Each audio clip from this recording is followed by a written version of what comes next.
घर हडप करून जातीवाचक शिवीगाळ केल्याप्रकरणी भाजपाचे माजी नगरसेवक मनोहर डुंबरे यांच्यावर अनुसूचित जाती जमाती अत्याचार प्रतिबंधक कायद्यानुसार कासारवडवली पोलीस स्टेशनमध्ये गुन्हा दाखल करण्यात आलाय, अशी माहिती पीडित तरुणीचे पती अशोक सोनावळे यांनी पत्रकारांशी बोलताना दिली। या प्रसंगी लोकशाहीर अण्णाभाऊ साठे यांचे वंशज सचिन साठे, अशोक सोनावळे, रमेश समुकराव, राजाभाई सूर्यवंशी, समीर नेटके, ज्ञानेश्वर राजपंके यांच्यासह आदी जण उपस्थित होते। काय विषय आहे काय प्रेस? नमस्कार, मी मास संघटनेचा अध्यक्ष व सकल मातंग समाज समन्वयक आणि या ठिकाणी ठाणे जिल्हा साहित्य सम्राट अण्णाभाऊ साठे संयुक्त जयंतीच्या कार्यकारिणीच्या वतीने या ठिकाणी आज प्रेस कॉन्फरन्स घेण्यात येत आहे। या ठिकाणी आमच्या समाजातील सक्रिय कार्यकर्ते अशोक सोनवणे यांना वारंवार गेल्या 1.5-2 वर्षापासून माजी नगरसेवक मनोज डुंबरे सातत्याने त्रास देत आहेत आणि यांच्या असणाऱ्या घरावर 2 वेळा कारवाई करायला लावलेली आहे। या ठिकाणी असणारं त्यांचं स्वतःचं एक गाळा आहे, त्या गाळावर पण कारवाई करावी करण्यात आलेली आहे। या ठिकाणी त्यांच्यावर सातत्याने गुन्हा दाखल व्हावा यासाठी समाजातील वेगवेगळे कार्यकर्ते नेते मंडळींनी मिळून या ठिकाणच्या डीसीपीला पत्रव्यवहार निवेदन केलं होतं, परंतु त्यांना राजकीय दबावापोटी त्यांच्यावर गुन्हा दाखल झाला नव्हता।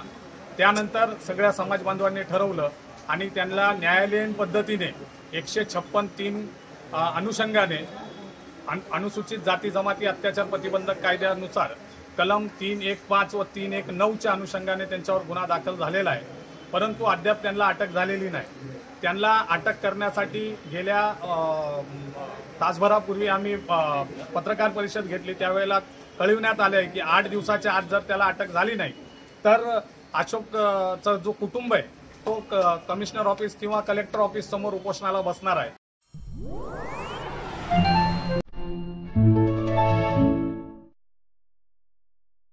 महाराष्ट्रातील भगिनींना आधार देणारी राज्य शासनाची मुख्यमंत्री माझी लाडकी बहीण योजना। या योजनेअंतर्गत अल्प उत्पन्न गटातील 21 ते 65 वयोगटाच्या भगिनींना मिळणार दरमहा 1500 रुपयांची मदत। अर्ज करण्यासाठी 31 ऑगस्ट 2024 पर्यंत मुदतवाढ। कुटुंबाचं वार्षिक उत्पन्न 2.5 लाख रुपयांपेक्षा कमी असलेल्या महिला पात्र। कुटुंबाकडे पिवळं किंवा केशरी रेशन कार्ड असल्यास उत्पन्नाचा दाखला आवश्यक नाही। पांढरं रेशन कार्ड असेल किंवा रेशन कार्ड नसेल तर कुटुंबाचं वार्षिक उत्पन्न 2.5 लाखांपेक्षा कमी असल्याचा दाखला आवश्यक। योजनेसाठीचा ऑनलाईन अर्ज नारी शक्ती दूत ॲपवरून किंवा पोर्टलवर भरता येईल। ज्या भगिनींना ऑनलाईन अर्ज भरता येत नसेल त्यांच्यासाठी अंगणवाडी, ग्रामपंचायत, वॉर्ड ऑफिस, सेतू सुविधा केंद्रामध्ये किंवा आशाताई बचत गटाच्या CRP यांची मदत उपलब्ध। आता आपल्याला अभिमानाने म्हणता येईल, सुखी आणि सुरक्षित आहे माझी लाडकी बहीण।